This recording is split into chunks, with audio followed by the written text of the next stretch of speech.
Welcome back to our channel. In today's video, we will explore the executemany function in SQLite. This powerful function allows us to efficiently insert multiple rows of data into a SQLite database. Let's dive in and learn how to use it effectively.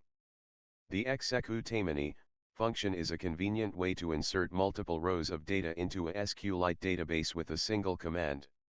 It helps streamline the insertion process and improves performance by reducing the number of database transactions. In this video, we will focus on using executemany in Python with SQLite. Before we can use executemany, we need to establish a connection to the SQLite database. In Python, we can achieve this using the SQLite3 module. Here's an example code snippet. Using executemany to insert multiple rows host. Now that we have established the connection, let's move on to using executemany to insert multiple rows of data into the database. We'll use the insert into statement along with executemany to accomplish this. Here's an example code snippet. In the code snippet, we first create a cursor object using the cursor method. The cursor allows us to execute SQL statements. Then, we define the data to be inserted as a list of tuples. Each tuple represents a row of data to be inserted into the user's table.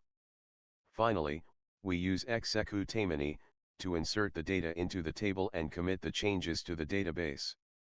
The executemany function offers several benefits. It reduces the number of round trips to the database, resulting in improved performance when inserting multiple rows. It also helps maintain data integrity by ensuring that all rows are inserted or none at all, preventing partial data insertion. Fantastic! You've learned how to use the executemany function in SQLite to efficiently insert multiple rows of data. This knowledge will be valuable when working with large datasets or when you need to insert multiple rows at once. Remember, you can customize the code to suit your specific needs, such as inserting data from a file or dynamically generating the data. Thank you for watching this video. I hope you found it informative and helpful.